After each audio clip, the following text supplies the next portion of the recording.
ಸುದ್ದಿ ಸಮಗ್ರಕ್ಕೆ ಸ್ವಾಗತ. ನಾನೊಂಜನ್ ಕೆ ಕುಂದರ್. ನಾಲ್ವರು ಹಂತಕರ ವಾಮಂಜೂರು ಪ್ರವೀಣನ್ನ ಸ್ವಾತಂತ್ರ್ಯೋತ್ಸವದ ಅಮೃತ ಮಹೋತ್ಸವದ ಸಂದರ್ಭದಲ್ಲಿ ಜೈಲಿನಿಂದ ಬಿಡುಗಡೆ ಮಾಡಲು ಸಿದ್ಧತೆ ನಡೆಸಿರುವ ಬಗ್ಗೆ ಸಂತ್ರಸ್ತರ ಸಂಬಂಧಿಕರಿಂದ ಮಾತ್ರವಲ್ಲದೆ ಇದೀಗ ಸಾರ್ವಜನಿಕರಿಂದಲೂ ತೀವ್ರ ವಿರೋಧ ವ್ಯಕ್ತವಾಗ್ತಾ ಇದೆ. 1994 ಫೆಬ್ರವರಿ 23ರಂದು ರಾತ್ರಿ ಮಂಗಳೂರಿನ ವಾಮಂಜೂರಿನಲ್ಲಿ ನಡೆದಂತಹ ಒಂದೇ ಕುಟುಂಬದ 4 ಮಂದಿಯ ಬರ್ಬರ ಕೊಲೆ ಪ್ರಕರಣ ದಕ್ಷಿಣ ಕನ್ನಡ ಜಿಲ್ಲೆಯಷ್ಟೇ ಅಲ್ಲದೆ ದೇಶದಲ್ಲಿಯೇ ತೀವ್ರ ಸಂಚಲನವನ್ನು ಮೂಡಿಸಿತ್ತು. ಇದೀಗ ಈ ಕೊಲೆ ಪ್ರಕರಣದ ಆರೋಪಿ ವಾಮಂಜೂರು ಪ್ರವೀಣ್ ಕುಮಾರ್ನನ್ನ ಭಾರತದ ಸ್ವಾತಂತ್ರ್ಯೋತ್ಸವದ ಅಮೃತೋತ್ಸವದ ಸಂದರ್ಭದಲ್ಲಿ ಜೈಲಿನಿಂದ ಬಿಡುಗಡೆ ಮಾಡಲು ಸಿದ್ಧತೆಗಳು ಆಗ್ತಾ ಇವೆ ಎಂದು ನಮ್ಮ ಕುಟ್ಲ ವಾಹಿನಿಯಲ್ಲಿ ಸುದ್ದಿ ಪ್ರಸಾರ ಹಾಗೂ ಬಳಿಕ ಈ ವಿಚಾರದಲ್ಲಿ ನಡೆದಂತಹ ಚರ್ಚೆ ಸಾರ್ವಜನಿಕ ವಲಯದಲ್ಲಿಯೂ ಈಗ ತೀವ್ರ ಚರ್ಚೆಗೆ ಗ್ರಾಸವಾಗಿದೆ. ಒಂದು ಕಡೆ ಪ್ರವೀಣ್ನಿಂದ ಅಮಾನುಷವಾಗಿ ಹತ್ಯೆಗೆ ಒಳಗಾದವರ ಸಂತ್ರಸ್ತ ಸಂಬಂಧಿಕರು ಪ್ರವೀಣ್ ಬಿಡುಗಡೆಯನ್ನ ಶತಾಯಗತಾಯ ತಡೆಯಲು ಸರ್ಕಾರದ ಮೇಲೆ ಒತ್ತಡವನ್ನ ತರ್ತಾ ಇದ್ದಾರೆ. ಇನ್ನೊಂದು ಕಡೆ ಸಾರ್ವಜನಿಕರು ಕೂಡ ಪ್ರವೀಣ್ ಬಿಡುಗಡೆಯಾಗಿ ಹೊರಗೆ ಬರುವುದಕ್ಕೆ ತೀವ್ರ ಆಕ್ಷೇಪವನ್ನು ವ್ಯಕ್ತಪಡಿಸಿದ್ದಾರೆ. ಸ್ವಾತಂತ್ರ್ಯೋತ್ಸವದ ಅಮೃತೋತ್ಸವ ಆಚರಣೆ ನಮಗೆಲ್ಲರಿಗೂ ಸಂತಸ ಮತ್ತು ಸಂಭ್ರಮದ ಕ್ಷಣ. ಆದರೆ ಉಂಡ ಮನೆಗೆ ದ್ರೋಹ ಎಸಗಿದ ಕೊಲೆ ಪಾತಕಿ ಪ್ರವೀಣ್ನನ್ನ ಈ ಸಂದರ್ಭದಲ್ಲಿ ಬಿಡುಗಡೆ ಮಾಡುವ ಸಂಭ್ರಮ ಏಕೆ? ಇದು ಸರಿಯೇ ಎನ್ನುವುದು ಈ ನಾಡಿನ ಜನರ ಪ್ರಶ್ನೆ. ಕೊಲೆ ಪಾತಕು ಒಂದು ಮಾನಸಿಕ ಸ್ಥಿತಿ. ವಾಮಂಜೂರು ಪ್ರವೀಣ್ ಓರ್ವ ಸೈಕೋಪಾತ್. ಆತನನ್ನ ಬಿಟ್ಟರೆ ಸಮಾಜಕ್ಕೆ ಆತ ಬಂದ ನಂತರ ಮತ್ತೆ ಅಂತಹುದೇ ಕೃತ್ಯವನ್ನ ಎಲ್ಲಿ ಎಸಗಬಹುದು? ಸಣ್ಣ ಪುಟ್ಟ ಅಪರಾಧ ಎಸಗಿದವರು ಜೈಲಿನಲ್ಲಿ ಇರುವಾಗ ಪ್ರವೀಣ್ನಂತಹ ಕೊಲೆ ಪಾತಕಿಗಳು ಹೊರಗೆ ಇರುವುದು ಸರಿಯಲ್ಲ. 4 ಹತ್ಯೆಗಳನ್ನು ಮಾಡಿರುವಂತಹ ಆತ ಕ್ರೂರಿ. ಆತ ಸನ್ನಡತೆಗೆ ಬರುವುದು ಕಷ್ಟ. ನ್ಯಾಯಾಲಯವು ಆತನನ್ನ ಬಿಡುಗಡೆ ಮಾಡಲು ಉದ್ದೇಶಿಸಿರುವುದನ್ನ ಪುನರ್ ಪರಿಶೀಲಿಸಬೇಕು. ಆತ ನೇಣು ಕುಣಿಕೆಯಿಂದ ತಪ್ಪಿಸಿಕೊಂಡಿರುವುದು ದುರಂತ. ಒಂದು ಚಿಕ್ಕ ಮಗುವನ್ನು ಮತ್ತು ವೃದ್ಧ ಮಹಿಳೆಯನ್ನ ಬಿಡದೆ ಅವರ ಬಗ್ಗೆ ಯಾವುದೇ ಕನಿಕರವೂ ಇಲ್ಲದೆ ನಿರ್ದಯವಾಗಿ ಕೊಲೆ ಮಾಡಿದ್ದಾನೆ. ಉಂಡ ಮನೆಯವರನ್ನೇ ಕೊಲೆ ಮಾಡುವ ಮನಸ್ಥಿತಿ ಇರುವವರಿಂದ ಸಮಾಜ ಏನನ್ನ ನಿರೀಕ್ಷಿಸಬಹುದು? ನ್ಯಾಯಾಲಯ ಒಂದೋ ಆತನಿಗೆ ಮರಣದಂಡನೆಯನ್ನ ವಿಧಿಸಬೇಕು, ಇಲ್ಲವೇ ಜೀವಾವಧಿ ಶಿಕ್ಷೆಯನ್ನು ಮುಂದುವರಿಸಬೇಕು. ಆತನನ್ನ ಬಿಡುಗಡೆ ಮಾಡಬಾರ್ದು, ಆತನಿಗೆ ಮರಣದಂಡನೆ ಶಿಕ್ಷೆಯನ್ನೇ ಕೊಡಬೇಕು. ಈ ಹಿಂದೆ ರಿಪ್ಪರ್ ಚಂದ್ರನನ್ನ ಗಲ್ಲಿಗೇರಿಸಿದ್ರಿಂದ ಆತನ ಕತೆ ಮುಗ್ದಿದೆ. ಈಗ ಪ್ರವೀಣ್ಣನ್ನ ಬಿಟ್ರೆ ಮುಂದಿನ ದಿನಗಳಲ್ಲಿ ಸೈನೆಡ್ ಮೋಹನ್ ಅಂತವರು, ವಾಮಂಜೂರು ಪ್ರವೀಣ್ ಅಂತವರು ಇನ್ನಷ್ಟು ಮಂದಿ ಜೈಲಿನಿಂದ ಹೊರಗಡೆ ಬರಬಹುದು. ಸ್ವಂತ ಕುಟುಂಬದವರನ್ನ ಕೊಲೆ ಮಾಡಿದ ಈತನನ್ನ ಬಿಡುಗಡೆ ಮಾಡಬಾರ್ದು. ಸರ್ಕಾರ ಈ ಆದೇಶ ಹಿಂಪಡಿಬೇಕು. ಜೈಲಿನಲ್ಲಿ ಸನ್ನಡತೆ ತೋರಿದ ಮಾತಕ್ಕೆ ಆತನನ್ನ ಬಿಡುಗಡೆ ಮಾಡುವುದು ಸರಿಯಲ್ಲ ಎನ್ನುವುದು ಸಾರ್ವಜನಿಕರ ಆಗ್ರಹವಾಗಿದೆ. ಪ್ರವೀಣ್ ಮೂಲತಃ ಉಪ್ಪಿನಂಗಡಿ ಸಮೀಪದ ಪೆರಿಯಡ್ಕ ನಿವಾಸಿಯಾಗಿದ್ದು ಮಂಗಳೂರಿನ ಚಿಲಿಂಬಿಯಲ್ಲಿ ಟೈಲರಿಂಗ್ ಕೆಲಸವನ್ನ ಮಾಡ್ತಾ ಇದ್ದ. ವಾಮಂಜೂರಿನಲ್ಲಿ ಸಂಬಂಧಿಕರ ಮನೆಯಲ್ಲಿ ವಾಸ್ತವ್ಯವನ್ನ ಮಾಡ್ತಾ ಇದ್ದ. ಸಿಂಗಲ್ ನಂಬರ್ ಲಾಟರಿ ಚಟಕ್ಕೆ ಬಿದ್ದಂತಹ ಆತ ಹಣಕಾಸಿನ ಬಿಕ್ಕಟ್ಟಿನಲ್ಲಿ ಇದ್ದ. ಇದಕ್ಕಾಗಿ ಪತ್ನಿ ಮತ್ತು ಕುಟುಂಬದ ಸದಸ್ಯರ ಚಿನ್ನಾಭರಣವನ್ನ ಅಡವು ಇರಿಸಿದ್ದ. ವಿವಿಧ ಮೂಲಗಳಿಂದ ಸಾಲವನ್ನ ತೆಗೆದುಕೊಂಡಿದ್ದ. ಇಷ್ಟಾದರೂ ಕೈಯಲ್ಲಿ ಹಣವಿಲ್ಲದೆ ಆರ್ಥಿಕವಾಗಿ ಸಂಕಷ್ಟದಲ್ಲಿ ಇದ್ದ. 1994 ಫೆಬ್ರವರಿ 23ರಂದು ರಾತ್ರಿ ವಾಮಂಜೂರಿನ ಮನೆಯಲ್ಲಿ ಊಟವನ್ನ ಮಾಡಿ ಮಲಗಿದ್ದು ಮಧ್ಯರಾತ್ರಿ ಎದ್ದು ಸಂಬಂಧಿಕರಾದ ಅಪ್ಪಿ ಶೇರಿಗಾರ್ತಿ, ಆಕೆಯ ಪುತ್ರಿ ಶಕುಂತಲಾ, ಮೊಮ್ಮಗಳು ದೀಪಿಕಾ ಮತ್ತು ಅಪ್ಪಿಯವರ ಪುತ್ರ ಗೋವಿಂದ ಅವರನ್ನ ಕೊಲೆಯನ್ನ ಮಾಡಿ ಚಿನ್ನಾಭರಣದೊಂದಿಗೆ ಪರಾರಿಯಾಗಿದ್ದ. ಆತನಿಗೆ ಮಂಗಳೂರಿನ ನ್ಯಾಯಾಲಯವು ಗಲ್ಲು ಶಿಕ್ಷೆಯನ್ನು ವಿಧಿಸಿತ್ತು. ಕೆಳಗಿನ ಕೋರ್ಟ್ ನೀಡಿದ ಈ ಶಿಕ್ಷೆಯನ್ನು ಬಳಿಕ ಹೈಕೋರ್ಟ್ ಮತ್ತು 2003ರಲ್ಲಿ ಸುಪ್ರೀಂ ಕೋರ್ಟ್ ಕೂಡ ಎತ್ತಿ ಹಿಡಿದಿತ್ತು. ತನಗೆ ಕ್ಷಮಾದಾನ ನೀಡಬೇಕೆಂದು ರಾಷ್ಟ್ರಪತಿಗೆ ಅರ್ಜಿಯನ್ನು ಸಲ್ಲಿಸಿದ್ದ. ಈ ಅರ್ಜಿಯನ್ನ ರಾಷ್ಟ್ರಪತಿಯವರು ತಿರಸ್ಕಾರ ಮಾಡಿದ್ರು. ಆದರೆ ಬಳಿಕ ಸುಪ್ರೀಂ ಕೋರ್ಟ್ ಆತನ ಗಲ್ಲು ಶಿಕ್ಷೆಯನ್ನ ಜೀವಾವಧಿ ಶಿಕ್ಷೆಗೆ ಇಳಿಸಿತ್ತು.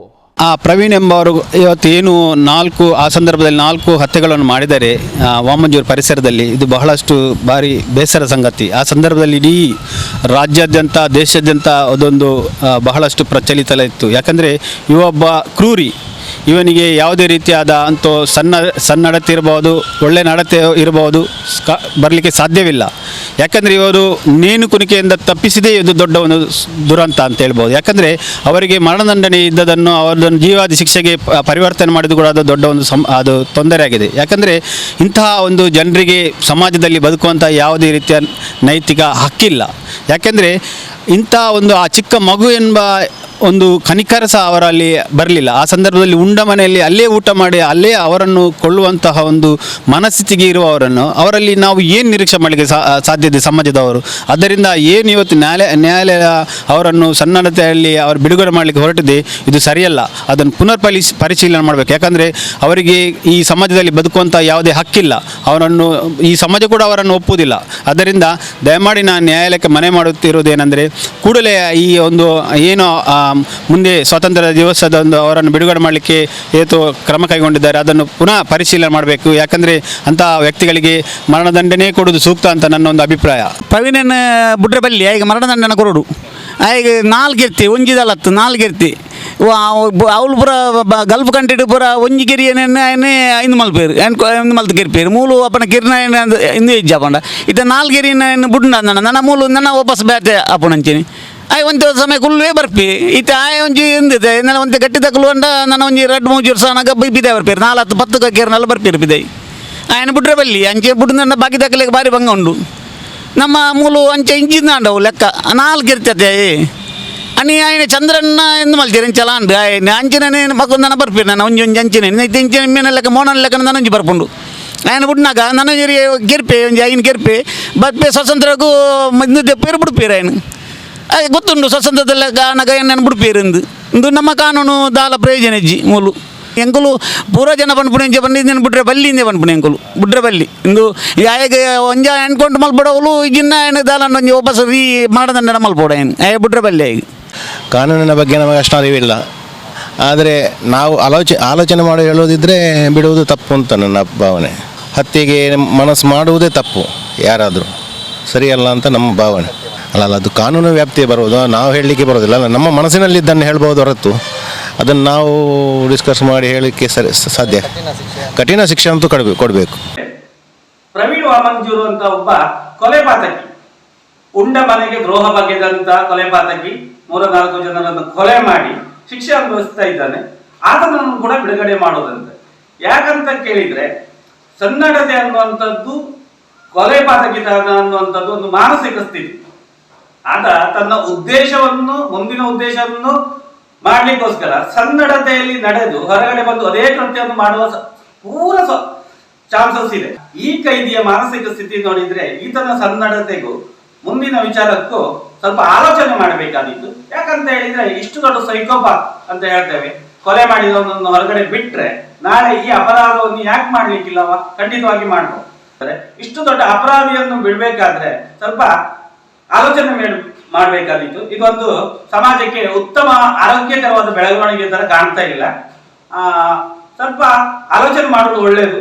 ಯಾಕಂತ ಹೇಳಿದ್ರೆ ಬಿಡಬೇಡಿ ಅಂತ ಹೇಳುದು, ಈಗ ಪರೋಲಲ್ಲಿ ಬಿಡ್ತಾರೆ, ಸನ್ನಡತೆ ವಿಚಾರದಲ್ಲಿ ಬಿಡ್ತಾರೆ, ಅಮೃತ ಮಹೋತ್ಸವ ಬಂತು ಅಂತ ಹೇಳಿ ಇಷ್ಟು ದೊಡ್ಡ ಒಂದು ಕೊಲೆಗಾರನನ್ನು ಹೊರಗಡೆ ಬಿಟ್ರೆ ನಾಳೆ ಸಮಾಜದ ವ್ಯವಸ್ಥೆ ಏನಾಗ್ಬೋದು? ನಾನು ವಕೀಲರಾಗಿ ಅಲ್ಲ, ಒಂದು ಸಾಮಾನ್ಯ ಮಹಿಳೆಯಾಗಿ ಹೇಳುವುದೇನೆಂದ್ರೆ, ನಾನು ಈ ಆದೇಶವನ್ನು ಹಿಂಪಡೆಯಬೇಕಂತ ವಿನಂತಿ ಮಾಡ್ತಾ ಇದ್ದೇನೆ. ಯಾಕೆಂದರೆ ಪ್ರವೀಣ್ ಕುಮಾರ್ ಎಂಬವರು ತನ್ನ ತಂದೆಯ ತಂಗಿಯನ್ನೇ ಮತ್ತು ತಂಗಿಯ ಮಕ್ಕಳನ್ನು ಮತ್ತು ಮೊಮ್ಮಗಳನ್ನು ಹತ್ಯೆ ಮಾಡಿರುವಂತಹ ವ್ಯಕ್ತಿ, ಹಣಕ್ಕಾಗಿ ತನ್ನ ಸ್ವಂತ ಸಂಬಂಧಿಕರನ್ನು ಹತ್ಯೆ ಮಾಡಿರುವಂಥ ವ್ಯಕ್ತಿ ಬಿಡುಗಡೆಯಾಗಿ ಬಂದರೆ ಜನಸಾಮಾನ್ಯರ ಪರಿಸ್ಥಿತಿ ಹೇಗಿರಬೇಕು ಅಂತ ನಾವು ಆಲೋಚನೆ ಮಾಡಬೇಕು. ನಾವು ಒಂದು ವ್ಯಕ್ತಿ ಹತ್ಯೆ ಮಾಡಿರುವವನನ್ನು ಅವನ ಒಳ್ಳೆ ನಡತೆಗೆ ಬಿಡುಗಡೆ ಮಾಡುವುದೆಂದ್ರೆ ಅದು ಸರಿಯಲ್ಲ. ಒಬ್ಬನನ್ನು ಬಿಡುಗಡೆ ಮಾಡಿದ್ರೆ ಎಲ್ಲರಿಗೂ ಕೂಡ ಈ ಹತ್ಯೆ ಮಾಡುವಂತಹ ಕ್ರೂರಿ ಮೆಂಟಾಲಿಟಿ ಇರುವವರು ಇನ್ನೂ ಕೂಡ ಸಮಾಜದಲ್ಲಿ ಇಂತಹ ಹಲ್ಲೆ ಮಾಡಿ ಹತ್ಯೆ ಮಾಡುವಂತಹ ಪ್ರಸಂಗಗಳು ಜಾಸ್ತಿ ಆಗ್ತದೆ. ಅವ ಈಗ ಜೀವಾವಧಿ ಶಿಕ್ಷೆಯನ್ನು ಬೆಳಗಾವಿಯಲ್ಲಿ ಅನುಭವಿಸ್ತಾ ಇದ್ದಾನೆ. ಅವನಿಗೆ ನಿಜವಾಗಿಯೂ ಡೆತ್ ಇಂಪ್ರಿಸ್ಮೆಂಟ್ ಆಗಿತ್ತು, ಆದ್ರೂ ಸುಪ್ರೀಂ ಕೋರ್ಟ್ ಅದನ್ನು ಜೀವಾವಧಿ ಶಿಕ್ಷೆಗೆ ಪರಿವರ್ತನೆ ಮಾಡಿದೆ. ಅಂತ ವ್ಯಕ್ತಿಯನ್ನು ಬಿಡುಗಡೆ ಮಾಡುವುದು ಸರಿಯಲ್ಲ. ಒಳ್ಳೆ ನಡತೆ ಜೈಲಿನಲ್ಲಿ ಇರಬಹುದು, ಆದ್ರೆ ಸಮಾಜಕ್ಕೆ ಅವ ಒಬ್ಬ ಘಾತುಕ ವ್ಯಕ್ತಿಯಾಗಿ ಪರಿಣಮಿಸಿದ್ದಾನೆ.